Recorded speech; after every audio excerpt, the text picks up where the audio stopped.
자, 그러면 정약용에 대해서 볼게요. 정약용. 자, 정약용은 이제 예전에 얘기한 것처럼 이제 중농주의의 이제 집대성자면서 또 이 사람이 이제 사상이나 역사인식 등등 해가지고 중상주의와 또 연결되어 있거든요. 그래서 가도기적 성격을 띠고 있는 사람이죠. 그래서 이제 이 사람은 이제 그 정조 때 사람이에요. 정조 때 이제 등용이 돼서 정조의 개혁 정치에 가치를 했고요. 그 다음에 이제 정조 사후에 신유사국 때 이제 강진을 유배를 했죠. 그래서 강진을 유배를 해서 그 거의 500권의 책을 썼다고 해요. 그 한 20년 넘게요. 그래서 있는데 물론 이제 이 많은 책들은 그 혼자만의 책은 아니에요. 그 뒤에 이제 그 옆에 제자들이 같이 이제 공동 도와줬다고 하더라고요. 그래서 그렇게 해서 이제 강진 때 유배를 가서 많은 책을 남겼고요. 자, 그래서 이것이 나중에 여유당 정서에서 일제시대 때 1930년대 그 만들어지기 시작했죠. 예, 편찬되고요. 자, 그러면 이 사람의 이제 저서를 보죠. 저서 되게 많아요. 그중에 마가해통이라는 게 있는데 마가해통은 뭐냐면 마진에 관련된 거야. 이 마진은 뭐냐면 오늘날 홍역이라고 아시죠? 예, 그래서 여러분들 그 어릴 때 홍역 한 번씩 그 뭐냐면 앓고 왔잖아요. 그래서 홍역과 관련된 치료 방법을 제시를 했다. 그래서 이몽수의 도움으로 예전에 어릴 때 그 다산 정영 선생도 그 뭐냐면 간신히 살아남았다고 그래요. 그래서 그 당시 이제 이 마진 홍역과 그 다음에 마마라고 부르는 천연두가 유아 사망률이 상당히 높은 그 뭐냐면 질병이었죠. 그래서 이 마가해통은 이 예전에 이몽수의 이런 치료법을 이제 정리해 놓은 것이 이제 마가해통이고요.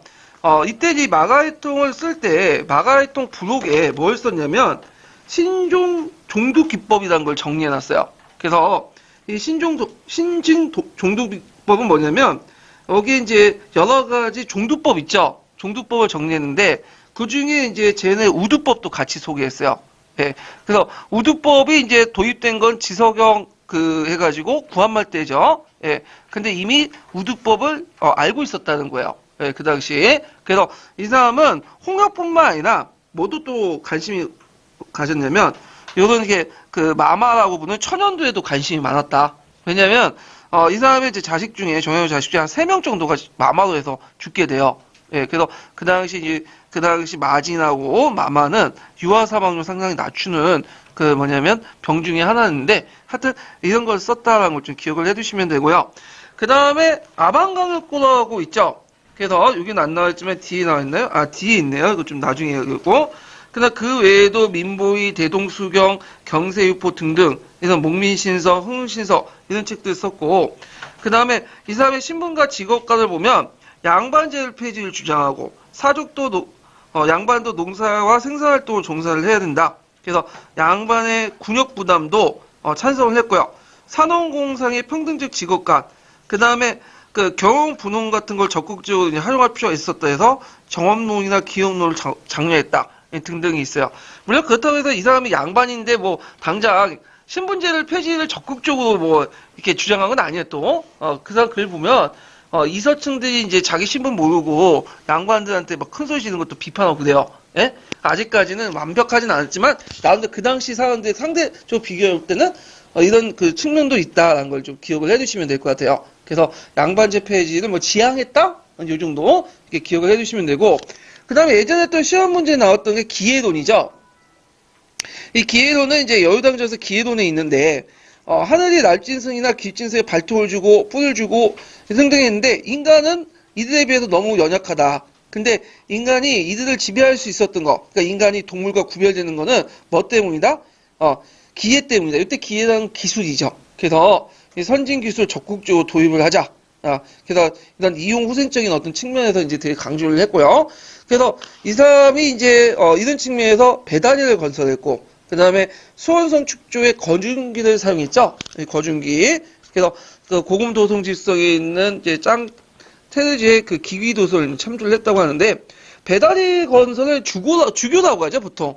예. 그래서 지금 군대 갔다 오신 분도 알겠지만 이제 한강 다리 건널 때 적에 의해서 다리가 폭발할 때 한강다리 건널 때 주교를 하잖아요. 그래서 배를 쫙 날아간 다음에 탱크나 장갑차 같은 것들을 이렇게 상륙시키고 그러는데 그 당시에 배에 주교가 있었어요. 그래서 하성에 행차를 했을 때 주교들 가서 돼갖고 이제 정조가 거기까지 갔다고 했는데 주교를 건설했다는 건 이제 하나의 설이에요. 여기는. 왜냐면 이 주교 건설 관련된 내용이 행장에 적혀 있어. 근데 그 정영의 행장은 행장에 적혀 있으면 이제 100%가 뻥이라고 보시면 돼요. 거짓말이 되게 많으니까. 그래서 이걸 실질적으로 만들었느냐 가지고 이제 학계에 좀 설이 많아. 이 부분은.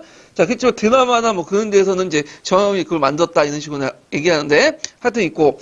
그 다음에 거중기인데 거중기는 무거운 돌이라든지 이런 것들을 올리는 거죠. 오늘날 크레인 같은 역할을 하는데 그래서 이제 그 기기도서를 참조했다고 해요. 그래서 이 기기도서는 원래는 이제 그 이전부터 도입은 가지고 있었어요. 그래가지고 소현세자가 왔을 때 이제 기기도서를 청나라부터 가지고 왔다고 했는데 그 인조가 이제 뭐냐면 열받아가지고 소현세자하고 싸웠잖아요. 싸웠는지 어쨌든 다툼이 있었고 한동안 창고에 박혀 있었어. 왕실 창고에. 그러다가 다시 꺼내가지고 이걸 만들었다는데 크게 이 거중기가 큰 역할을 했다고는 보지 않아요. 왜냐면 거중기가 딱 한 대 있었거든. 예. 그래서 그거보다는 돈을 주고 고용했기 때문에 수원성이 빨리 축소됐다. 이렇게 보는 관점들이 많아요. 하여튼 이렇게 이제 있었다라는 좀 기억을 해두시고 그 다음에 이 사람이 쓴 그 여러 그 책들 중에 대표적인 게 3부작이 뭐냐면 그 목민신서, 경세유포, 흥흥신서야. 그래서 이 1포 2서라고 또 부르기도 하죠. 그래서 목민신서는 이제 목민간 수령이죠. 그래서 수령이 이제 지방 행정을 할 때 어떤 걸 해야 되나? 그래서 지방간을 훈계할 목적으로 이제 만들었다. 그래서 이제 그 수령이 그 명시할 부분들을 항목별로 이렇게 뭐냐면 분류를 해놔갖고 적어놨어요. 그래서 이런 내용들이 이제 있고 그 다음에 경세유포는 뭐냐 하면 경세를 이롭게 하기 위해서 임금에게 올리는 상소란 뜻이야. 근데 보통 표를 그 뭐냐면 포문이라고 해가지고 상소를 포라고 하죠. 근데 유포란 뭐냐면 잠시 미뤄뒀다는 거야. 그러니까 원래는 이걸 이제 경세유포를 작성하고 나서 왕에게 올리려고 했는데 어떻게 돼요? 그 당시 기한을 갖게 된 거야. 그래서 잠시 미뤄둔 거야. 예. 근데 잠시 미뤄뒀지만 영구에 올리지 못했죠. 이걸요. 예.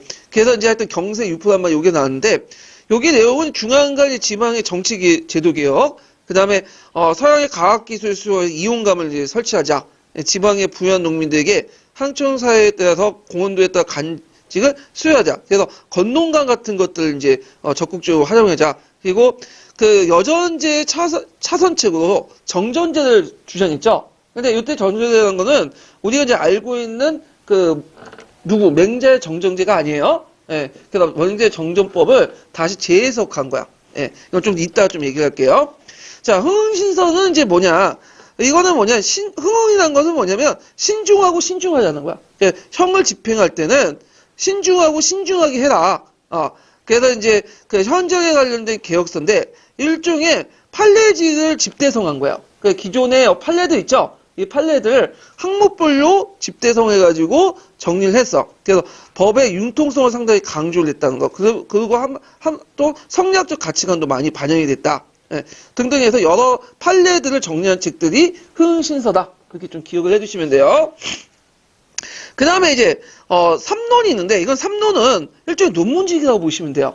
3부작 논문집. 그래가지고 이제 그 원론, 탕론, 전론, 이렇게 세 가지가 있는데, 이 원론에서는 이제 뭐 하는 거냐. 이게 원목이라는 게 있죠. 이 원론의 이제, 원론 제목이 원목인데, 목이라는 것은 수령과 관련된 거예요. 그러니까 수령이 백성들 위해서 존재하는 것이 아니라, 뭐냐면 수령이 백성을 위해서 존재하는 것이지, 그러니까 거꾸로 백성이 수령을 위해서 존재하는 것이 아니다. 그래서 그 당시 이제 수령대 백성 착취들을 이제 비판하는 그런 내용들로 구성이 됐어요. 그래가지고 그 내용들이 있는데 이걸 좀 기억을 해두시면 되고요. 그거 외에도 이제 왕권 신수를 이제 뭐냐면 그러니까 그거 외에도 통치자들이 백성을 위해서 존재하는 것이지 존재하며 왕의 권력은 백성으로부터 또 나온다고 주장을 해요.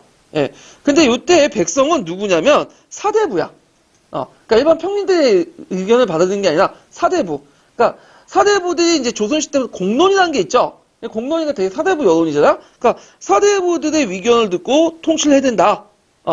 그 다음에 이제 그리고 왕은 사대부의 약속에 추대된다. 이렇게 주네. 그러니까 이거 뭐와 비슷하냐면 그 당시 루스의 주권재민론하고 좀 비슷해요.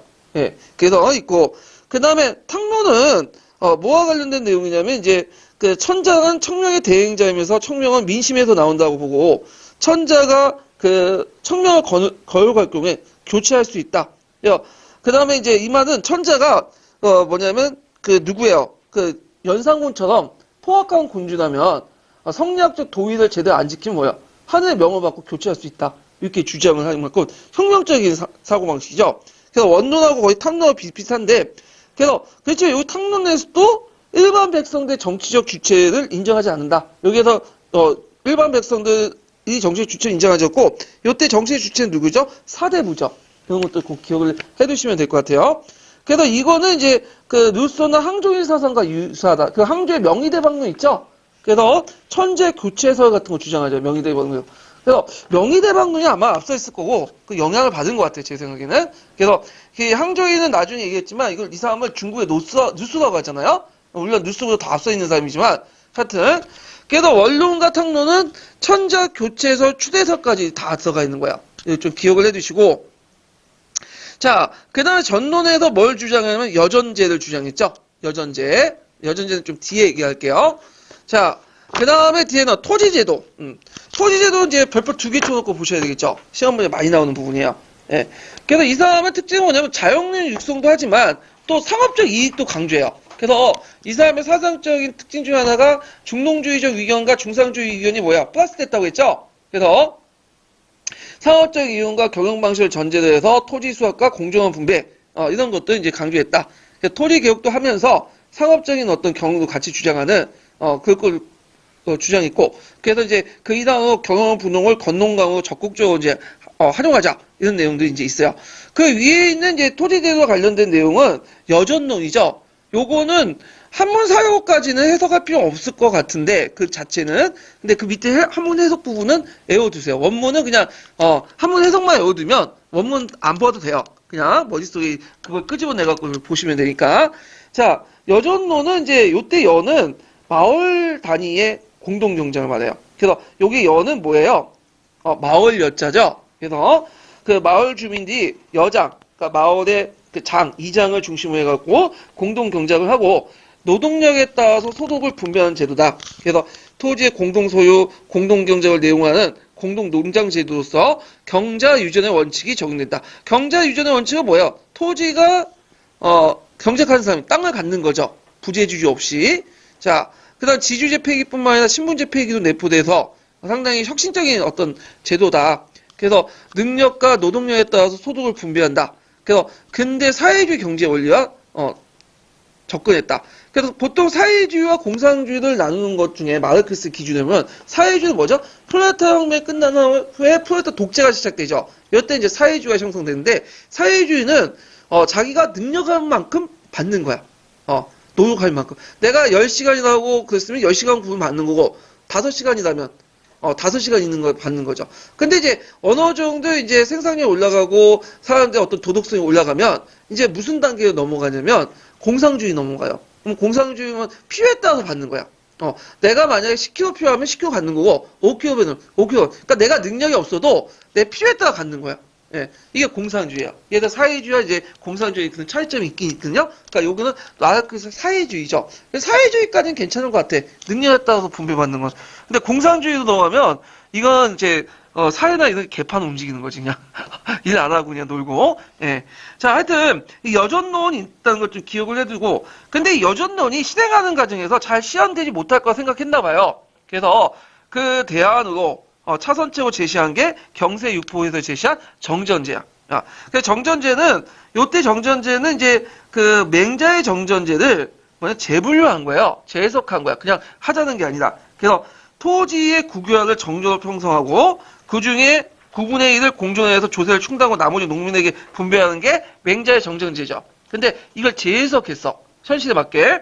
그래서 노동력을 기준해가지고 현실적 방안을 제시한 거야. 그래서 토지의 국유화는 장기적 관점은 남겨두고 점진적으로 이제 뭐부터 하냐 국유지한 토지 있죠. 국가 토지를 대상으로 해가지고 뭐냐면 보유의 노동력의 양가치에 따라서 토지 차등을 분배를 하자. 그래서 예를 들어서 8인 가족에는 100모, 그다음 부부 2인 가족 25모 이런 식으로 하고 그래서 장기적으로 계획을 해갖고 이제 국가가 직접 이제 토지를 사들여요.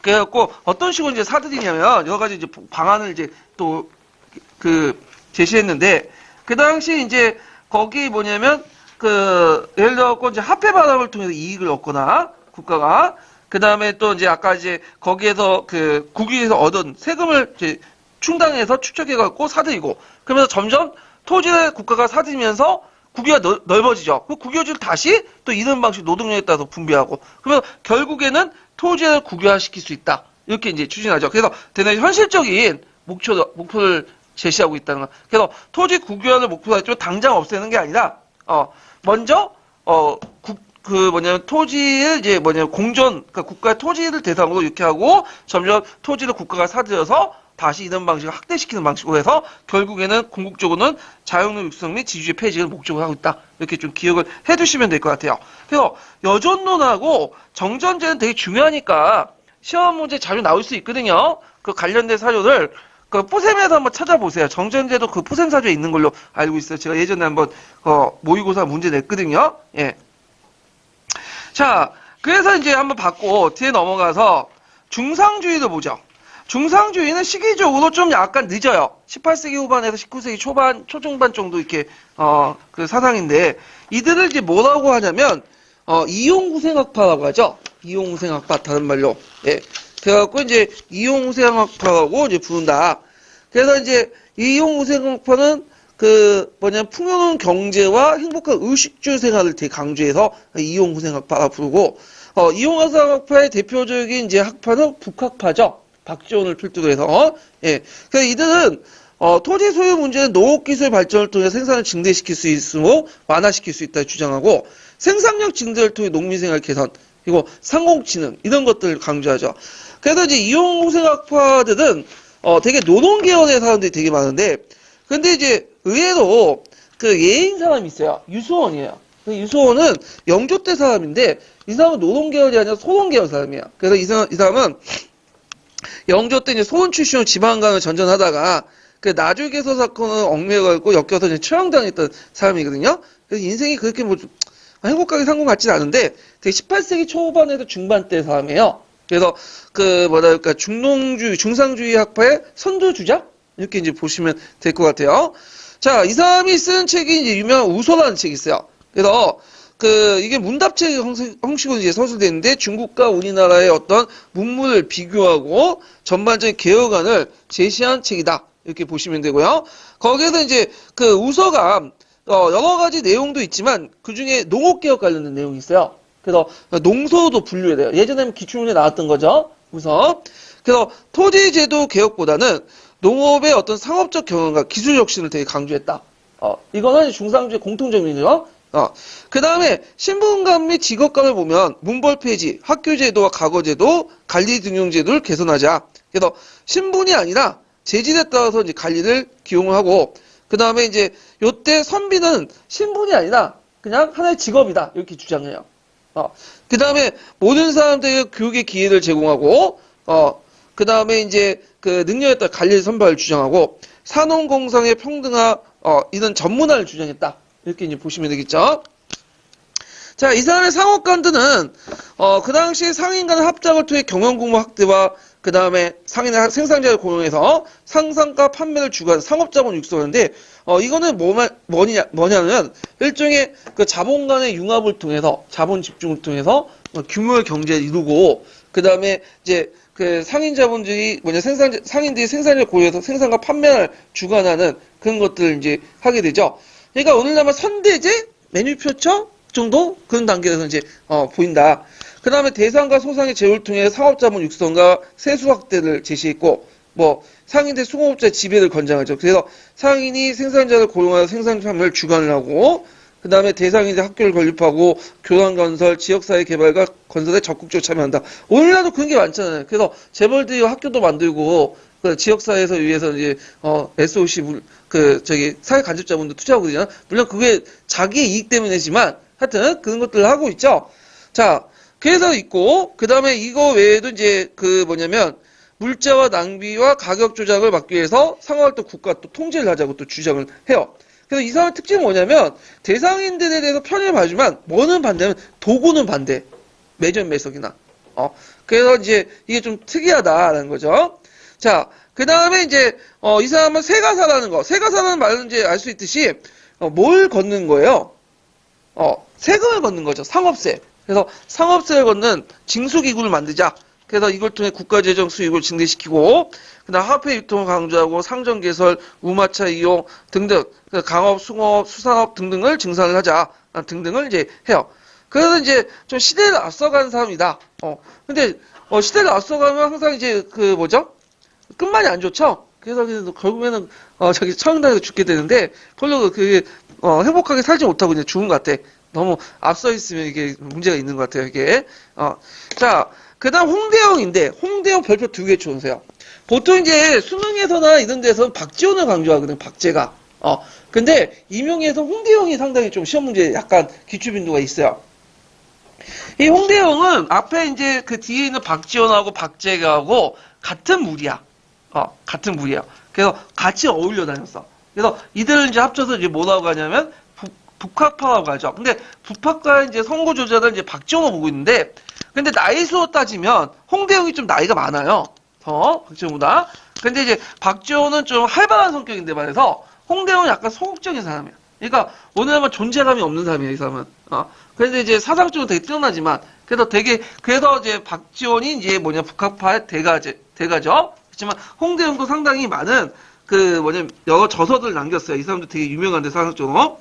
자, 이 사람은 노동 명문가 출신으로서 1765년에 청나라 왕래하면서 얻은 경험을 바탕으로 이마경륜이, 의산문답, 담원연기 이런 것들을 이제 저술을 했어요. 그래서 특히 이제 예전 시험 문제에 나온 게 의산문답 같은 책도 있거든요. 자, 그 내용을 이제 보면 거기 이제 담원서에 있는 내용들 한번 보고 이마경륜에 있는 내용들, 그 산업공사 관계없이 이제 능력했다 이제 쓰자는 내용이고, 자, 그 책들 내용을 볼게요. 이마경륜은 그 내용에서 균전제를 주장하죠. 그래서 성인 남자에게 2결의 토지를 지급하고 병농일치 군대 조직을 제시해요. 그러니까 누구하고 좀 비슷해요. 유형하고 비슷하죠. 그래서 우리가 이제 여기에서 좀 약간 도식화의 오류가 이제 또 생길 수 있는데, 그 중상주의자들은 뭐 토지 문제 자체보다는 생산력 개발을 강조했다. 맞긴 맞아요. 토지 문제 자체가 아예 없었다. 그건 아니에요.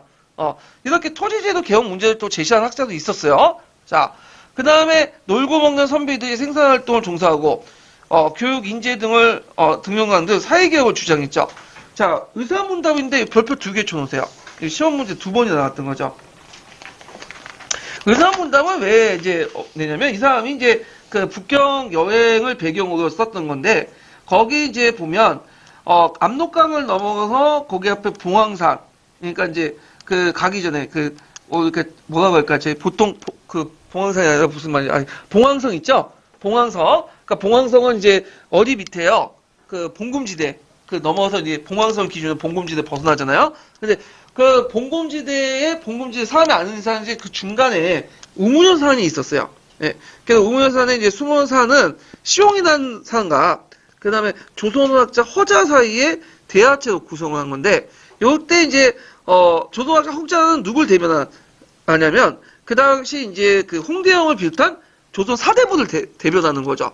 그리고 우무현산에 숨어있는 이 신홍이라는 사람은 이건 신홍은 이제 가상의 인물이지만 선진사상 이런 것들을 이제 얘기를 하는 거죠. 예. 그래서 이제 이 신홍과 허자의 답변 문답 과정에서 이 조선 사대부들의 어떤 이렇게 빈곤한 의식의 빈곤함 비판하고 어떤 여러 가지 이제 우주관이라든지 그다음 근대 사상 이런 것들 이제 설파하는 그런 내용으로 이제 구성이 되어 있죠. 자, 그래서 저도 이제 그 내용을 보면 그다음에 서양의 과학 사상과 소개하는 기술을 이제 서양 사상가를 이제 기술을 소개해주고 고정관념을 통해 상대주의 농법을 비판하는 고정관념을 상대주의 농법을 비판하고 지구를 1인의 일주 해전설 1인 1절에서는 이게 뭐라고 하죠? 자전설이라고 해요. 자전설. 자전. 그래서 이렇게 이제 주장을 하죠. 그래서 해적 우주무한론. 우주가 이제 무한론, 지구는 우주의 중심이 아니라 하나의 점에 불과하다. 그리고 인간이라는 것은 다른 생물체보다 더 우월하지 않다. 그런 것들을 주장하죠. 그래서 지구의 1인 1주 해전설, 그다음에 우주무한론 이런 것들을 주장했다. 이렇게 좀 보시면 되고, 문벌제도 폐지, 그 다음에 성리학적 극복, 특히 예전에 시험 문제 나왔던 게 하해동과 탈피. 그래서 이런 무한 우주론의 그 뭐냐면 입각해갖고 모든 이 우주라는 것은 그 우주에 비해서 지구는 되게 조그마한 행성에 불과하고 지구도 둥글기 때문에 뭐죠? 어디나 쓰나 뭐냐면 다 중심이 될 수 있다. 그래서 종전에 중국 중심의 어떤 세계를 비판하는 그런 내용도 있었고 예전에 기출문제 나왔던 거죠. 예. 그래서 이런 것들을 좀 같이 기억을 해두시면 되고요. 자, 그 다음에 토지제도 아까 치면 이마검련은 뭘 주장했다고 했죠? 균전제 이렇게 주장하고요. 그 다음에 주의 수용을 해갖고 이제 그 뭐냐면 수학의 최저법과 삼각법을 연구했다. 자, 최저법이라는 것은 입체가 차지하는 공간의 크기를 연구하는 그런 것들이 이제 있다. 좀 기억을 해두시고요. 사회의 정책으로서는 그 기술 문화를 장려하고 신분제도를 철폐하고 성리학의 극복이 부국강변을 주장을 했고요. 그다음 이 사람은 천문대를 만들었어요. 그래서 이 사람은 이제 우주를 관찰하는 걸 되게 좋아했거든요. 예. 그래서 사설 천문대였던 농수각을 만들었어. 농수각이 어떻게 생겼냐면 그 당시에 이제 집안 그 양반집에서는 양반 그 집의 특징이 뭐냐면 그 안에 호수가 있어요. 특히 이제 이 사람 노는 명문가 출신이기 때문에 되게 잘 살았거든요. 집에 호수가 있고 그 호수에 작은 섬을 만들었어. 섬을. 그 섬에다가 농수각이란 천문대를 만들었어요. 그래갖고 사람이 가지고 이제 만원공이나 이걸 보고 천체 관측을 한 거야. 그래서 이걸 이제 어떻게 들어가냐면 배를 짓고 이제 들어가서 이렇게 농수각에서 했다가 하룻밤 거기에 지내다가 또 배를 접고 이제 밖으로 나오는. 그만큼 집이 뭐예요? 되게 컸다는 거예요. 이 사람 되게 잘 살았어요. 명문가 집안 출신이고. 예. 자, 하여튼 이런 사람이 이제 있었다. 좀 기억을 해두시면 되고요. 그 다음에 박지원이 있는데 보통 북학파, 연합학파의 선두주가 박지원이죠. 그래서 보통 그 북학파, 연합학파로 하는데 연합이라는 게 박지원 호예요. 예. 이 박지원도 집안 출신이 되게 좋아요. 이 사람도 이제 노는 명문가 출신이에요. 예. 근데 이제 이 사람의 특징이 뭐냐면 그 아까 얘기했처럼 그 자기가 명문가 출신인데 되게 명문가 출신들은 잘 끼리끼리 놀잖아. 근데 이 사람은 노는 명문가 출신과 같이 놀면서도 또 서울 출신하고 같이 놀아다녀. 그래갖고 이제 그 다음에 유독공이라든지 박재용이라든지 박재가도 이제 뭐냐면 그 서울 출신이죠. 그런 사람들과 이제 같이 어울려 다니고 그 다음에 일반 노비들과도 또 소통도 하고 그래요. 그래서 그 사람이 쓰는 양반전이라든지 그 다음에 등등의 책을 보면 자기 그 노비하고 얘기한 게 많아. 그래서 연하일기나 그런 내용들 보면, 예. 자, 근데 이 사람은 이제 평생 동안 버스를 할 수 있음에도 불구하고 거의 버스를 안 했다고 했죠? 말년에 좀 버스를 하다가 이제 말고 그랬는데. 자, 이 저서를 보면 간홍소초가 있어요. 그래서 농업생산에 형상에 관심이 있고, 그 사람이 연하일기가 있는데, 이 연하일기는 뒤에 좀 더 얘기하겠지만 상당히 사회적 가치가 높죠? 이 연하는 이제 뭐 하는 것이냐면, 원래 청나라 그 만주족들은 북경을 수도 정하면서도 연하라고 해서 또 이궁이 있어요. 그래서 여름에 피서를 많이 갔거든요, 연하에. 그래서 이제 이 사람이 이제 그 청나라 황제를 만나려고 이제 사신단에 들어갔다가 뭐냐면 북경에 갔는데 북경에 황제가 없는 거야. 그러니까 연하라는 곳으로 피서에 갔대. 그래가지고 이제 사절단이 연하로 가가지고 이제 그 했는데 요때 이 연하에 갔던 내용들 다 적었어요. 근데 이게 왜 사회적 가치가 높냐면 연하에 있었던 그 청나라 황제들의 그 관련된 기록이 거의 없어요. 중국에도. 근데 유일하게 연하일기가 있는 거야. 그 연하에서 이제 중국 황제가 어떻게 이제 사절단을 만나고 그다음에 그 당시 이제 티베트를 받아들였잖아요. 중국에 그 청나라에서. 그래서 그 당시 몽고족도 이제 티베트를 믿고 있는데 이 몽고족 통제하기 위해서 어떤 식으로 해서 티베트를 관리했는가? 티베트에 이제 남아교를 어떻게 관리하는가? 그래서 그 요즘에 이제 판첼라마라든지 달라이라마 이런 것도 관련된 내용도 되게 많아요. 그래서 사회적 가치가 상당히 높은 사료예요. 이게 연하가 중국 사회도. 자, 하여튼 그 다음에 이제 양반전, 허생전 이런 것들이 있다. 그러면 간홍소초를 보면요. 수의조항의 섭정과 토지 소유 문제를 우리나라 농서 처음 다뤘고요. 농구를 독립된 학문으로 처음 서술했고 우리나라 조선 내 어떤 고유의 농구가 갖는 기능과 장점을 기술했죠. 그래서 우리 농구를 보급시키고 경영과 기술 측면에서 농업생산 문제에 관심을 가졌다. 그러니까 아까 얘기했을 거예요.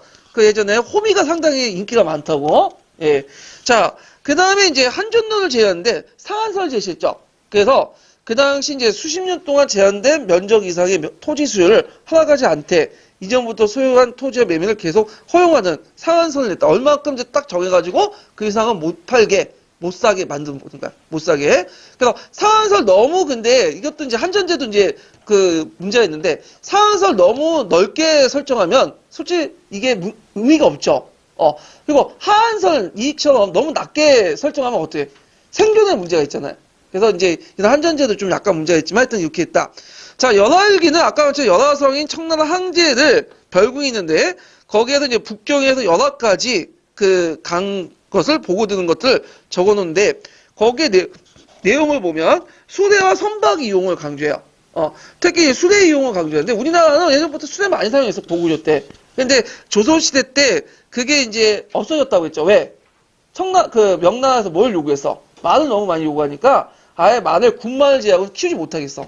그러다 보니까 수레 사용이 없어지게 되고 대신에 사람이 쓰는 지게와 그 다음에 이게 뭐냐면 가마 이런 것들. 그래서 이런 걸 통해서 많은 물자를 운반할 수 없잖아요. 그래서 이런 것들이 이제 사회 간접자본의 부족, 물자 유통을 안 되게 하고 그것들 청나라처럼 수레나 이런 것들 많이 사용하자. 그다음 화폐 유통의 필요성을 주장하죠. 그 양반의 문벌제조 비생산성을 비판하고 그다음 영농방법의 혁신, 상업적인 농업 장려, 수의시설 확충 등등을 이제 주장했고요. 그 다음에 또 이 사람은 또 한문 소설로 되게 유명한 것들 많이 썼어요. 양반전, 호질, 예. 그래갖고 있고 이제 허생전 이런 것들인데 그래서 이제 그 양반전 호질에서 이제 양반 풍자 및 사회 부주의를 비판하고 허생전에서 중상농가 화해무역을 강조했는데 이게 아마 연화일기에 같이 있을 거예요. 연화일기에 액자 형식으로 해가지고 이렇게 들어가 있거든요. 예. 그래가지고 이제 관련된 내용도 있고요. 그런데 기술 개발을 강조하고 또 청나라 배울 걸 배우자. 예. 그래서 북학론을 주장하죠. 예, 국내 무역과 대외 무역을 진흥시켰다. 그래서 이제 이 사람이 상당히 진보적인 것 같지만 또 여성 문제는 되게 보수적이에요. 시험 문제 안 나오지만 그래갖고 여성 문제 상당히 보수적으로 볼 수 있는 게 허남서열이라고 아시죠? 허남서열. 그래서 이제 그 이 사람이 있는데 허근의 그 저기 누나 말한 거죠. 허남서열이 이제 그 당시 시집을 냈는데 이게 조선에 안 팔렸어요. 조선 사대부들이 어떻게 감히 여자들이 시집을 내냐.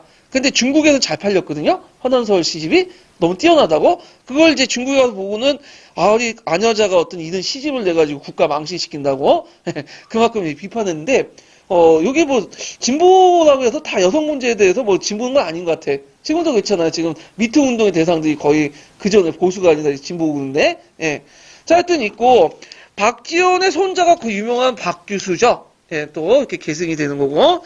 그 다음에 이제 박제가인데 이 박제가는 박지원의 제자예요. 그리고 이 사람은 좀 서울 출신이고 여러분도 알다시피 정조 때 검서관으로 등용됐던 사람이죠.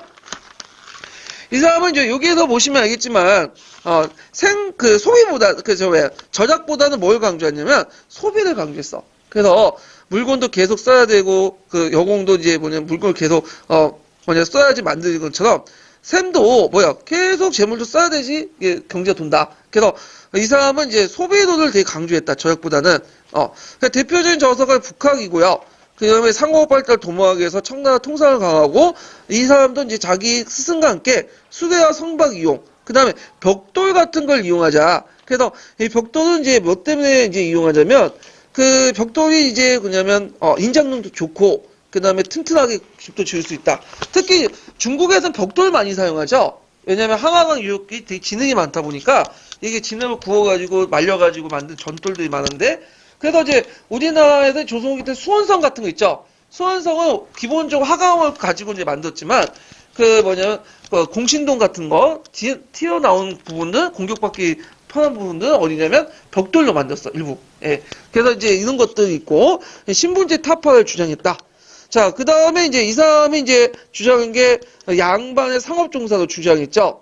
그래서 사민중 상인이 제일 중요시했고 개국통상도 주장했다. 그래갖고 국제교육을 통해 자원 이용과 수급을 조절하고 그다음에 이런 사상이 이제 나중에 이제 박규수, 오경수, 유은기 이런 것들과 연결돼 있죠. 그래서 청나라 무역선을 파괴해서 바다의 길을 통해서 중국과 항한 세계 무역에 참여하자 등등등 이런 건데 이런 주장들은 박제가만 주장한 거 아니에요. 그 당시 사람들 거의 대부분 좀 떼어있는 사람들은 다 주장을 했어요. 이렇게.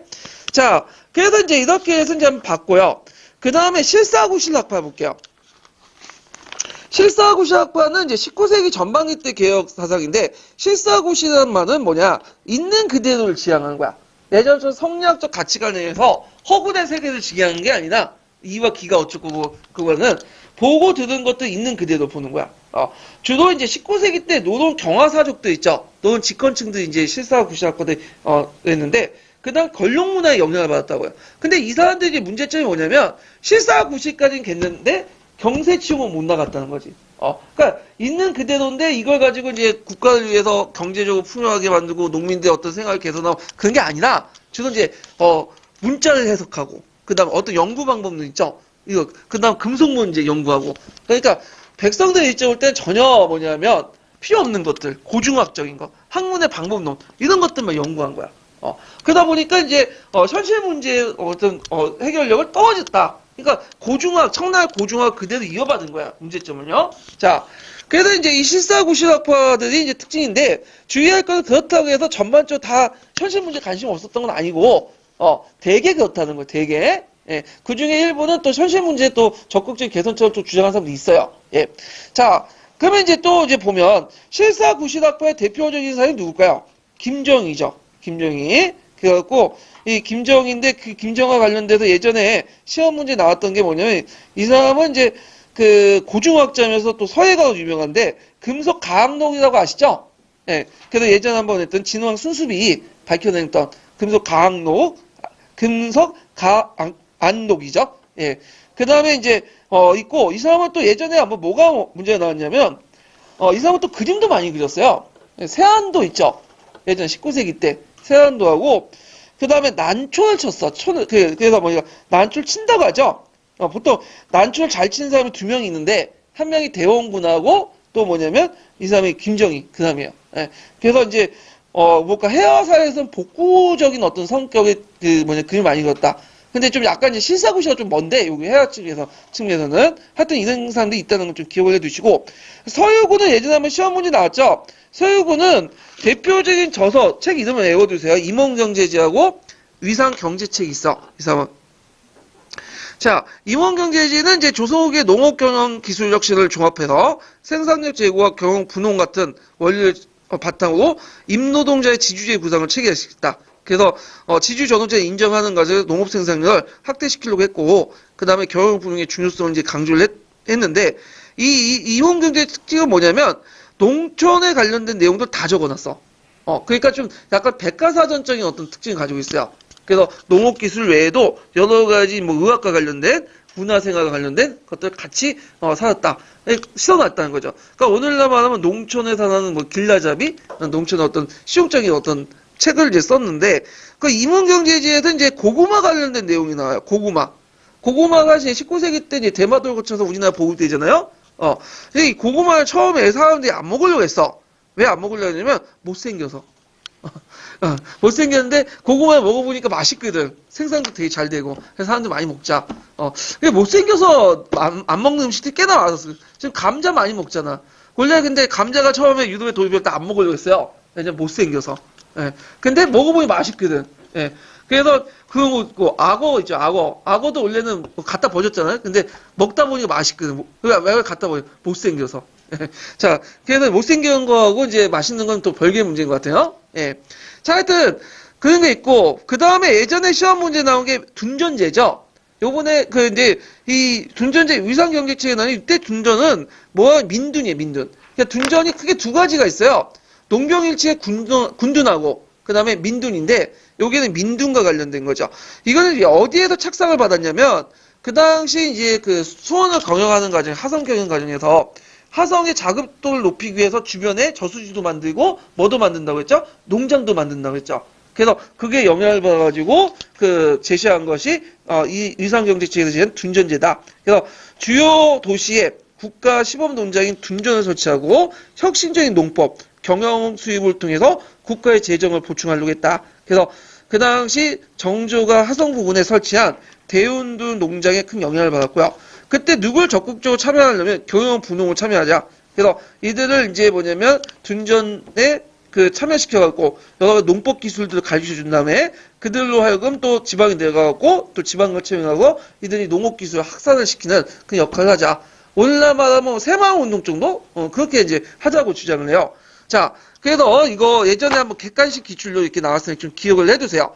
그래서 이런 내용도 있고, 그 다음에 이제 그 밑에 한전농과 둔전농의 차이점 이게 있거든요. 한전농 같은 경우 전반적으로 이제 뭐냐면 봉건적 지주전호제를 부정하고, 토지 재분배에 관심 있는데 반해서 이 둔전은 현실적 입장에서 그 지지전호제 질적 전환을 주장하고 인정하는 과정에서 그다음 생산성 향상, 그다음에 영농적, 분농적 적극적으로 뭐냐면 이용하자 이런 것들이 이제 주요 내용이에요. 그래서 한번 참조해서 보시고요. 그 다음에 이제 볼 게 뭐냐면 최한기죠. 이 최한기는 뭐냐면 예전에 기출에는 안 나왔지만 유명한 사람이에요. 한국사 능력 그 검증에도 나왔던 사람이고 언제가 나올 수 있어요. 이 최한기가. 이 최한기가 살았던 시대는 어떤 사람이냐면 19세기 때 중엽된 사람이죠. 그래서 이 사람은 이제 좀 양반 사대부지만 좀 약간 이제 주류에서 벗어난 어떤 경향이 있어요. 그래서 예전에 서경덕 사상과 서양의 과학 기술을 적극적으로 받아들이면서 뭘 강조하냐면 기를 강조했어. 그래서 이 사람은 니보다는 기를 상당히 중요하고 니를 부수적으로 생각하기 때문에 이 사람은 유기론이라고 해요. 보통 유리론도 있고 유기론 있죠. 19세기 때. 그 사람은 유기론자야. 유기론자. 요때 기라는 건 뭐냐? 이는 기는 과학기술 얘기야. 물질세계를 의미해. 과학기술, 서양의 과학기술과 물질을 의미한다. 그래서 서양의 과학기술을 적극적으로 수용하자는 경험론자로서 유기론자이다. 근데 이 사람은 이제 되게 책을 좋아했어요. 그래서 원래는 이 사람이 되게 부자였거든요. 근데 책을 좋아하기 때문에 자신의 재산을 다 털어가지고 그 북경 사절단의 사람들 부탁을 하고 책을 사들였어. 그래갖고 그 서적을 모았고 거의 이제 뭐냐면 막대한 책을 많다 보니까 모아다 보니까 나중에 말년에 아직 못 먹고 못 살게 돼요. 예. 그래서 거기에서 이제 쓸쓸하게 죽게 되는데 책을 보고 나서 이제 정리해갖고 많은 책을 또 썼어요. 자기가 이걸 이제 그 여러 책들을 모아가지고 만든 그 뭐냐면 전집이 명랑로 총서예요. 그러니까 명랑 총서는 한 가지 책이 아니라 여러 가지 책으로 구성이 돼 있어요. 거기에 보면 강학이나 파동이론, 기온의 측정, 우주 체계 등을 이제 설명했고, 물론 이게 이제 자기가 다 얘기한 건 아니고 서양의 이제 책들을 이제 요약해갖고 이제 소개해 준 거죠. 그래서 뭐 지구전요, 뭐 기측제의 뭐 이런 것들이 있는데 등등 있는데 그 중에 유명한 책이 뭐냐면 지구전요라는 책이 있어요. 그래서 그 해국도제가 연안지도가 아시죠? 그 양모운동의 영향을 받은 것들 그런 책들을 정리해서 코페르니쿠스의 어떤 지동설을 소개하고 그림까지 그려놓았다. 상당히 혁신적이었고 그려놓았다. 여기까지는 되네요. 자, 그 외에도 이제 기측제의라는 것도 있고 뭐인데 뭐 그렇게 있고 상업가는 상업 청시 사상을 비판하고 상업 발달 여부가 민생 직결에 역설됐다고 주장하고요. 개국 통상을 강조했고 그 다음에 이제 여기에 보면 이제 그 의인은 19세기 후반에 개화 사상과 연결되고 신학 사상과 개화 사상이 중앙적 역할을 수행했다. 이렇게 이제 보시면 돼요. 그 다음에 그 당시에 이제 많은 백과사전류를 이제 책을 만드는데, 백과사전류 같은 경우에는 이제 항통에도 강조되지만, 되게 근대성의 지표로 보거든요? 왜냐면, 백과사전이라는 거는 예전의 지식을 체계화시킨다는 거야. 쉽게 또 접근 가능하도록 만든 거죠. 그래서 보통 이제 서양에서는 이제 백과사전파가 있잖아. 디드로나 이런 사람이. 그리고 이제 청나라 같은 경우에도 이제 뭐냐면 고금도성 집성이나 이것도 다 백과사전이야. 일본도 되게 강조하고. 그럼 우리는 왜 없냐? 우리는 있었어. 그래서 우리도 이제 뭐냐면 정부 차원이라든지 민간 차원에서 백과사전을 만드는데 그 여러 가지 중에 이제 백과사전 중에 이제 이수강의 지봉유수도 있고 그리고 또 여기에서 이제 서구의 이경구의 오주 연무 장정 사고가 있어요. 예. 그래서 이 오주 연무 장정 사고는 일종의 백과사전인데 이 당시 유교, 불교, 도교 같은 정통 사상과 그 서양의 실용적 사상을 다 수용했어. 그래서 동서양의 문명의 형이사학적인 형이학적인 것은 이제 어떤 물질적인 것들을 통합시켰다. 그리고 이제 여기에 내용을 보면 되게 많아요. 그래서 저 진주대첩에서 이제 하늘나는 비차 있죠. 이것도 여기 소개하고 그다음 카스테라 아시죠? 여러분이 좋아하는 빵. 그래서 이 카스테라를 여기에 실어놓고 있어. 근데 이게 되게 신기한 게 어떻게 실어놨냐? 일본이 그 당시 그 대지마라 해가지고 나가사키 대지마에 열어놨잖아 한 곳에. 그것에 이제 뭐냐면 그 통해서 일본에서 얻은 정보를 받고 실어놓은 거야. 그래서 그 당시 이제 상당히 이제 뭐냐면 많은 작품들, 그러니까 많은 내용들 실어놨다 이렇게 이제 보시면 되겠죠. 자, 그래갖고 이제 이렇게 해서 그 기출 그 신학자와 관련된 내용을 다 끝났어요. 그러면 그 관련된 기출 문제를 풀어볼게요. 되게 많은데 일단 보면요. 몇 페이지 펴보시냐면 101페이지 펴보세요.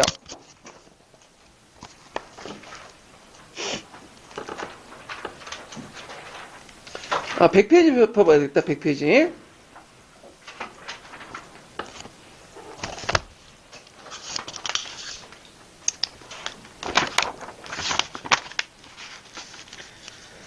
자, 거기 이제 5번 문제 볼게요.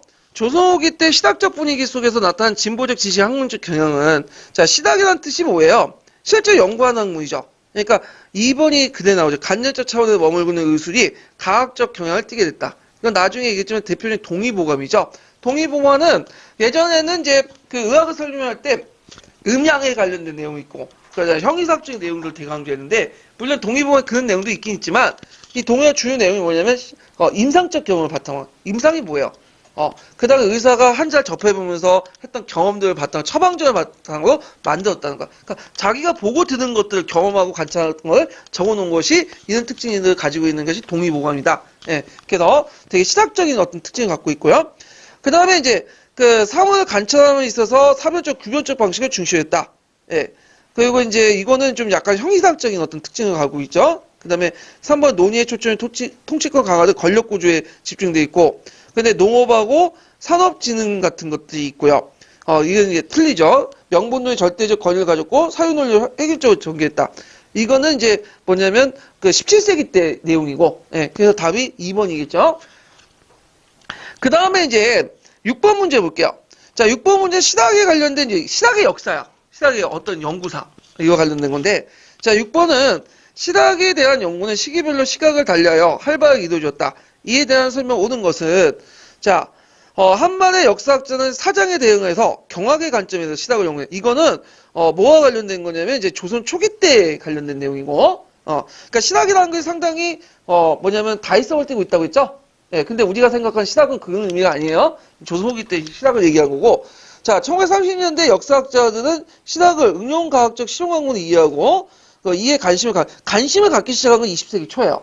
예, 개념이 확립된 건 이제 그 1930년대고, 그 다음에 1960년대 일제 신민상의 극복 논리로서 근거를 찾기 시각 연구세 맞죠? 자본주의 맹아론적 입장에서 1960년대 연구 방향 있고, 그 다음에 1970년대 자본주의 맹아론이 제기다. 이건 아니고 이건 60년대죠. 자본주의 맹아론은 오히려 70년대 들어가면 시각에 대해서 이제 비판적인 어떤 나오게 돼요. 그래서 답이 3번이다. 이렇게 보시면 되고요. 자, 그 다음에 뒤에 넘어가서 7번 문제 보게요. 자, 보기는 시각자의 주장이다. 공통정할 수 있는 거. 토지 국유를 전제로 국가가 완전한 소유권을 발동하여 농민 정 1인당 1경의 토지를 분고했다. 이거는 경이 나오니까 경무법이죠. 이건 뭐야? 유영훈의 군전론. 그 다음 한 가오의 토지 면적을 제한하고, 그 다음에 제한된 영업점 외엔 그 농토는 무제한으로 자유롭게 매매했다. 이건 이익의 한정론이죠. 예. 그 다음에 농가 30가오를 1열하고 여자모 지위의 공동 경작하고 세납을 공제한 수학령 노동력 분배했다. 이건 정형 여전제죠. 자, 이 사람들 유영원 이 정형 공통점이 어떤 사람이에요? 이 사람은 중농주의자들이죠. 그러면 중농주의 공통점 적으시면 되죠. 1번 자영농민을 육성해야 된다. 1번 쓰시면 돼요. 자, 그 다음에 이제 8번 문제 볼게요. 유형의 주장을 옳게 설명한 것은 상업적 농업 중심의 농업구조 개편이다. 이건 정형과 관련된 거고. 자, 자영농을 바탕으로 산업일체 교육제도를 확립한다. 맞죠? 2번. 그 다음 3번은 토지의 매매를 허용하여 점진적인 토지 소유 평등을 이루어낸다. 이익의 한정제. 그 다음에 4번은 항충 방위 단위 체제인데 이건 정양훈이 주장한 거예요. 그래서 답이 2번이 되겠죠. 그 다음에 그 밑에 이제 9번은 보면, 자, 다음에 서술된 토지개혁론을 주장한 시각자는 여기 둔자가 나오죠. 그래서 이제 서울의 경둔, 지방의 연둔, 읍둔 등등등등 이런데 국유농장을 주장했던 사람은 서유교의 뭐죠? 둔전제죠. 그래서 답이 4번이 되고, 그 다음에 그 밑에 이제 10번 문제를 보면, 자, 보기의 정형을 주장한 내용은 거기 한문사료 부분이 있는데, 일단은 이제 그 위에는 천자 추대설 관련된 내용이고, 두 번째는 뭐가 관련된 거예요? 이건 여존론과 관련된 거죠. 자, 거기에 이제 그 내용은 공동 경작제 실시와 전제군주의 비판. 이렇게 이제 1번에 쓰시면 되겠죠. 그래서 요것도 이제 거의 비슷비슷한데, 여기 이제 뭐 항충 방위체제 뭐 등등 있는데, 정형 주장한 내용도 있긴 있어요. 다른 지문에. 그렇지만 여기에서 직접 주장한 게 1번이니까 한문사료에 관련돼갖고 1번 쓰시면 되고, 자, 그 다음에 11번을 보면, 다음은 시각제 박지원에 대한 견해다. 이 글을 읽고 물음에 답하시오. 자, 영남의 어린이는 백가적을 모르고 강동의 백성 등 아가이를 여서 장을 대신 쓰고 서북 사람들은 강과 감자의 맛을 분간하지 못하고 바닷가 사람들은 새우나 정어리 거두고 밭을 내것만 서울의 한 움큼의 한 푼도 아니. 이 말을 쭉 보면 뭐예요? 각 지방의 어떤 물자들이 뭐냐면 소통이 유통이 안 되다 보니까 이게 뭐예요? 자연 경제 상태에서는 하다 보니까 각 지역의 특징들, 맛들을 모른다는 거지. 그러면 윗글에서 강조하고 있는 내용을 봐. 박지원이 속하는 시닥파대 주로 주장한 내용을 서술하시오. 박지원이 속하는 시닥파는 어떤 연합파죠. 그래서 연합파 공통점을 쓰시면 돼요. 그래가지고 상공업지는 기술혁신, 뭐 청라 통상강화, 청라 문물 수입, 뭐 수대 그러니까 선박 이용 등등. 그 다음에 요게 이제 11-2번하고 11-3번은 뭐와 관련된 문제냐면 지리과 관련된 문제예요. 그래서 굳이 이거는 우리가 풀 필요는 없을 것 같아요. 예, 그 당시 예전 통합세와 관련된 문제였으니까. 자, 그 다음에 11번 문제 볼게요. 조선 후기 때 사회는 분당 정치의 폐해와 그 다음 지지조선의 모순으로 인해서 그 당시 이제 정치 경제 개혁을 요구했다. 아래의 사례를 보고 물음에 답하시오. 이렇게 했는데 전론이라고 하면 이제 우리가 딱 볼 수 있듯이 뭐야 정약용과 관련된 내용이죠. 그래갖고 이제 이렇게 이제 있는데 자 그러면 이때 이제 이 사회에 주장한 사람은 누구예요? 정약용이죠. 그 다음에 이런 경제 모순을 극복하기 위해서 유용원 정약용 박지원이 제기한 개혁안과 그 특징을 7자리를 쓰시오. 그래서 유용 정약용 백지원 개혁안 쭉 쓰시면 돼요. 근데 이런 문제는 이제 시험 문제 안 나올 것 같은데, 예전에는 이제 논술형 문제가 갖고, 한번 나온 적 있어. 이런 경향의 문제가. 그래서, 요런 것도 지금 추세하고는 안 맞지만, 개별적인 학자들은 또 나올 수가 있어요. 그러니까 외워 쓰세요, 이거는. 자, 그 다음에 뒤에 넘어가서, 몇 번을 보시냐면, 13번 문제 볼게요. 13번 문제. 자, 이거는 12년 기출문제에 나왔던 건데, 보면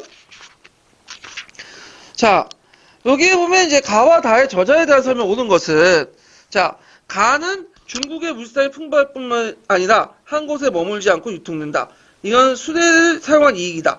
영남에서는 새우젓을 모르고 서북은 이것도 그대로 나왔죠.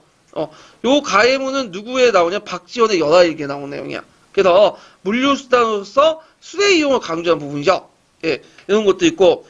자, 나는 이제 시종이라는 사람이 나오면 시종과 허자의 대답을 이제 답변으로 구성된 책이 뭐예요?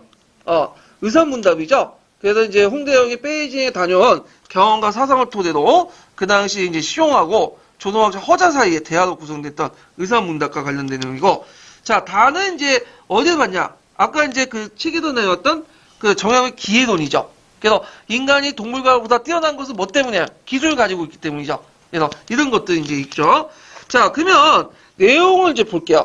자, 여기 보면 이제 가는 유형보다는 수레를 이용했다. 직접적으로 활용했었다. 그래서 박지원이 이제 유형군 박지원이 제작한 수레가 아니라 정약용이 주장했다. 그래서 정약용이 수원성 축조 때 제작한 수레라고 알려져 있는데 유형군은 그 기존의 그 수레보다 바퀴가 작고 바퀴살이 대신 엇갈리는 식으로 해서 사용했다고 하는데 근데 실물이 지금 남아있지 않아. 그래서 그냥 알 수 있다는 거고, 여기 박지원 같은 경우에는 그 기술을 되게 강조해요. 근데 이 사람 말로만 기술을 주장했어, 그냥. 예, 자기는 안 만들고. 그래갖고 세상 사람 비판하면서, 왜 너네들은 양반들은 왜, 쓸데없는 논쟁하고 기술 같은 거 만들지 않냐. 근데 자기 스스로 양반인데 안 만들었던 사람인데, 이에 반해서 정약용은 말과 행동이 일치했던 사람이야. 그래서 유형구도 만들고 그 다음에 뭐 그 기기도서에 있는 이제 거중기도 끌고 가가지고 수원성 제작에도 이용하고 그랬던 사람인데 자 하여튼 있고 그 다음에 이제 2번을 보면 허생적 허지를 지어서 북벌류가 양반을 허위식을 비판했다. 이 사람은 누구죠? 박지원이죠. 그래서 허생적과 호지는 이제 그 연하에게 액자 형식으로 들어가는 소설인데 그 당시 이제 박지원은 허생절과 그 다음에 호지를 이제 뭐냐면 통해서 양반사를 풍자하고 그 사회 부조를 비판했던 그 내용도 있고요. 그 다음에 이제 있고 그래서 박지원에 관련된 내용이니까 답이 2번이죠. 예. 그 다음에 나는 역학도해를 이제 저수해서 지구의 자전설을 주장했다. 자, 역학도해라는 건 홍대영이 아니라 김성문이 쓴 책이에요. 그래서 홍대영도 그 자전설 주장했어요. 예. 그래서 자전설은 뭐예요? 지구가 스스로 돈다는 거죠. 어, 자전선은. 그래갖고 이제, 이렇게 했는데, 그때 낮과 밤이 생기는 거 아니에요? 그래서 자전설 그 당시 뭐라고 했냐면, 지전설이라고 했어, 지전설. 예. 그래서 이제 홍대영하고 김성문이 썼던, 김성문 주장인데, 하여튼 역객도에는 김성문이 쓴 책이에요.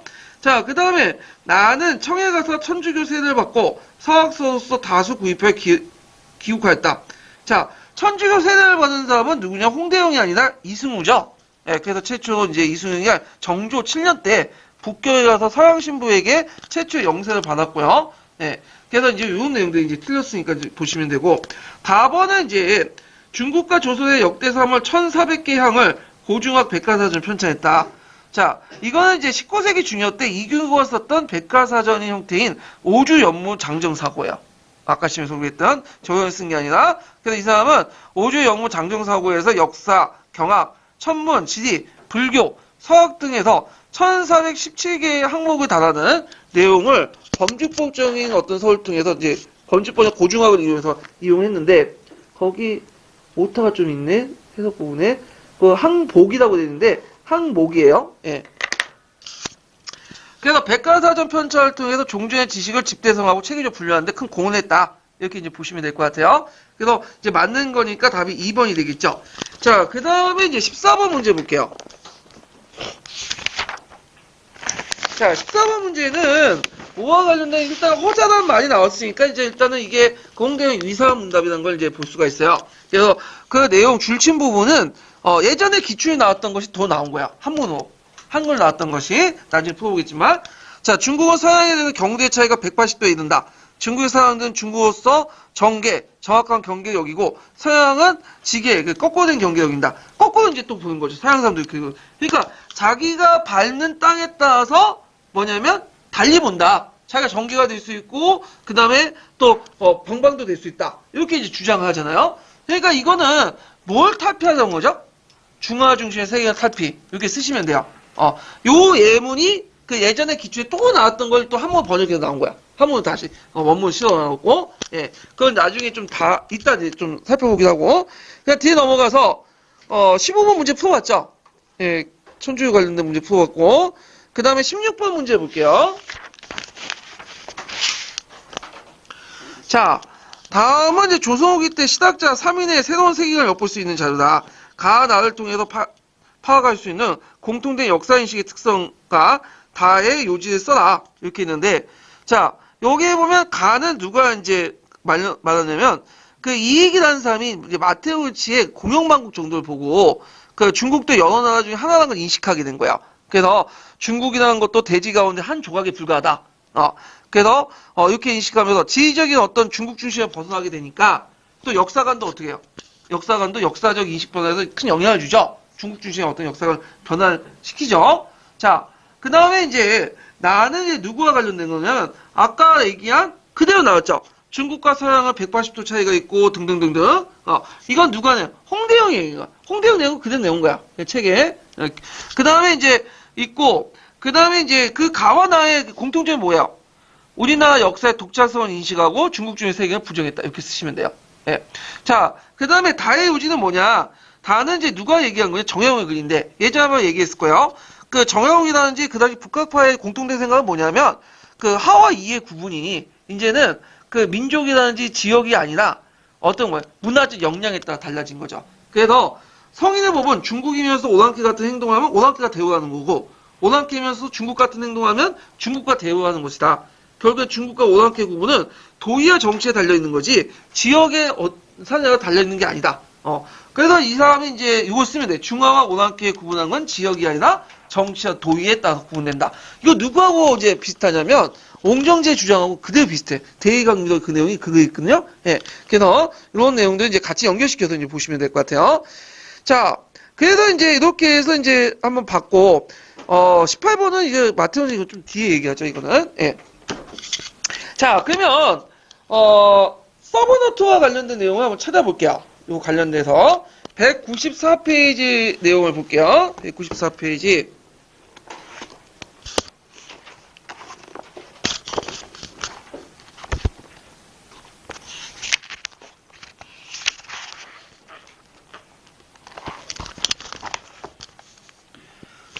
194페이지 그 내용이 있는데, 신학의 성격 해가지고, 이제, 신학의 이제 내용들, 그 나왔죠? 추상적 문제에 대한 논쟁보다는 구체적이고 사회현실에 관심을 두고 이들 개혁해보는 근대지향적이고 민족주의 사상이다. 이렇게 보시면 되고요. 자, 중동학파가 이제 근기남인 출신을 해가지고, 이제 중동학파의 근원을 쭉 나오고 있고, 뒤에 넘어가서, 허목고, 허목은 그냥 넘어가시면 될 것 같아요. 뭐, 그렇게 중요한 건 아니니까. 유용훈의 반개수록은 좀 기억을 해 두셔야 되겠죠? 그래서 토지 개혁론으로서 관리나 선비, 농민들의 차등 있게 토지를 재분배하는 자영농을 육성하자. 병농일체 국방체제, 산업일체 교육제도, 이렇게 이제 주장을 했고, 그 다음에 이제, 거기에 이제 한계를 보면 무능제도를 인정하고, 가정 내 적석차별 인정하고, 군대 평등상 양천구분을 군정하고 등등등 얘기를 했고요. 이익 같은 경우에는 이제 그 성호학파 형성 분파에서 성호 우파가 있고 성호 좌파가 있다 그랬죠. 성호 우파의 대표적인 사람이 안정복, 그 다음에 그 성호 좌파의 대표적인 사람이 이벽, 건철씨, 뭐 정양홍 이런 사람들이고요. 그 다음에 성호 사설이라는 책이 있고 가구력이라는 책도 있고요. 그 다음 육존을 이제 규정을 했죠. 그 다음 패전론 예전에 한번 시험 문제 나왔죠. 그래서 전황이 발생하니까 이 동전차의 투기대상을 보고 동전 퇴장을 주장했던 거고, 자, 그다음 사창제 이제 등을 주장을 했다. 분당동에 하면 분당에서 되게 비판적으로 봤죠. 자, 그래서 이걸 없애기 위해서 이제 선비가 농사를 지었고, 과거 시험 주기를 식령시가 3년이잖아요. 5년마다 보고, 그다음 청거제도를 변해서 제한인사를 등용하고, 그다음에 2조 병조 정량의 낭천권을 막고 이제 청요집 승진을 막는 거. 주대에 입각해서 왕과 재산의 권한을 높이고 군주의 칭병권을 뭐 이런 등등이 있어요. 자, 그다음 농정론 같은 경우에는 정전제 가지고 이제 경세 육포에서 주장한 것들. 그래서 이제 요거 단위는 이제 여기 보면 그 토지 구획 관련된 것들이 이제 현실적으로 불가능하니까 그 당시 이제 여전론 같은 것 아니 정전제를 통해서 그 노동력에 따라서 이제 그 정전제를 재해석한 내용이 있죠. 그걸 좀 보시면 되고, 그다음 균전제는 이제 유영훈이 주장한 건데 거기 이제 결부제 폐지, 경무법 실시, 그리고 토지 분배도 그 당시 이제 신분별 차별 이렇게 주장을 한 건데 뭐 중요한 건 아니죠. 뭐 무당과 승려에 토지를 주지 않는다. 뭐 외우진 않을 필요는 없는데 그런 내용이 있다는 걸 좀 기억을 해주시면 될 것 같아요. 자, 그다음 한전제는 이익이 이제 주장을 했고 그런 것도 있고. 그다음 박지원이 주장한 한전제 내용이 있죠. 그다음 뒤에 넘어가는 둔전제. 그래서 그 서울의 위상경제체에서 주는데 이게 96년 기출문제 나왔어요. 그래서 서울 각도, 각읍, 북방의 변읍 등등을 둔전을 설치하고 정부와 부민의 출자 운영을 하고요. 부민에게 토지 소유권을 주는 대신에 부민을 둔전자 임명해 그 둔전민들에게 농업기술 전수시키는 책임이 주어진다. 그래서 서울의 둔전제는 정조 때의 시범 군영 농장에 큰 영향을 받았다는 거. 그다음 여전제 같은 경우에 토지 국유화를 이제 전제로 해서 여전제를 실시하는데 30가구 1여로하고 마을 주민들 여장의 지위 아래 토지를 공동 소유하고 공동 경작을 하고요. 그리고 노동에 따라서 이제 뭐냐면 소득을 분배하는 제도다. 경제 유전의 원칙에 따라서 농사를 짓는다 등등을 이제 했고요. 자, 그리고 양반도 직업에 종사하면서 농사를 짓거나 수공업, 상업, 교육 등에 종사한다. 이렇게 주장했어요. 개혁책을 이제 보면, 거기 눈여겨볼 게 뭐냐면, 그, 지방제도 부분 있죠. 그래서 여리, 방읍, 그리고 그거에 따라서 군사제도 근간 삼자. 이 부분이 예전에 그, 기초에 나왔죠. 물론 이제 정답은 아니지만, 기초에 나왔던 부분이고요. 그 다음에 이제, 감조론이 있으니까 그 감론을 읽어보세요. 그래서 지주전호제 철폐를 못하더라도 지대의 양을 인하여 농민의 재생산을 깨자는 의견이고요. 그리고 지대의 양이 감소할수록 지주의 토지 경무 의욕이 상실되기 때문에 장기적으로 볼 때는 토지 소유의 군중화를 추구할 수 있다. 그래서 중상업화 같은 경우에는 중상업화 이제 성립 배경들 한번 읽어보시고 아마 낙농과 관련된 내용도 있고요. 자, 유수호는 이제 우서 관련된 내용을 읽어보시고 홍대영 같은 경우에 임하결론하고 의산문답인데 시험 문제에 의산문답이 나온다겠죠? 그래갖고 그 지구 자전설 그다음 지전설이라고 이제 했죠. 그 다음에 이제 무한우주론, 하이간 탈피 이런 것들이 이제 시험 문제 나왔다는 거. 그다음 박지원 같은 게 연알기, 간홍소초 등등등 이런 것들은 좀 기억을 해두시고요. 그 다음에 이제 박재가는 이제 상공지능, 소비권장론 등등 이렇게 이제 주장을 해주시면 될 것 같아요. 자, 그 다음에 거기 상공지능론 해갖고 유용훈 이의 농본주의 상업관하고 그다음 북학파의 상공지능론 비교해서 나왔고 정영훈 같은 경우에는 그 특징이 아까 말한 것처럼 그 중농주의와 중상주의 같이 가지고 있다고 했죠. 그래서 그 정약용 같은 경우에는 그 상업관도 상당히 발전돼 있어. 그래가지고 그 상업을 발전시키되 이들의 특권과 독점이 아닌 자유경제 원리에다가 맡겨둬야 한다고 강조했고, 그 때문에 정약용이 뭘 지지했죠? 신의 통공을 지지해줬다. 그 다음에 상업을 원하는 발전을 위해서 화폐의 중요성도 강조했어. 이익과 달리. 그래서 자기 스승 이익과 달리 화폐의 중요성을 강조했고, 그래서 금화, 은화, 동화, 고해와 국화 같은 걸 이제 뭐냐면 주장을 했고, 금운이 해외로 유출되는 걸 금지하자. 그 다음에 상업세에 대한 증설 목적으로 세무가설을 설치하고, 그 다음에 중국부터 선진 기술을 받아들인 이용감을 설치하고요. 그 다음에 동강과 철강에 대한 억제책을 그 정부에 완화한다고 설파했는데, 특히 동강 같은 게 문제가 있냐면 이게 억제하다 보니까 정황 형상이 일어난 것도 있어요. 왜냐하면 이걸 억제하다 보니까 동전을 많이 치지 못하잖아. 그래서 나중에 순조 때 정황의 문제가 해결되거든요. 그럼 뭐 그 중에 하나가 뭐냐면 동전을 많이 칠 수 있게 동강 개발을 허용해 준 거야. 그래서 이러면서 이제 정황 문제가 19세기 초반에 이제 없어지게 돼요. 예. 자, 그래서 이제 이렇게 연결시켜서 보시면 되고요. 그 다음에 뒤에는 새로운 농업관도 제시했죠. 그래서 정통적인 농농사 외에도 채소, 약재, 담배 이런 것들을 상품화시킬 수 있는 작물을 재배해야 된다. 이렇게 이제 주장을 했죠. 그래서 상업적 농업도 같이 육성을 했다. 이런 것들이 특징이에요. 그래서 이렇게 해서 한번 봤고, 좀 쉬었다가, 지금 기출 근거 부분을 제가 이제 풀어보지 못했거든요. 한번 읽고, 그냥 관련된 총괄평가 넘어가고, 다음에 넘어갈게요. 예.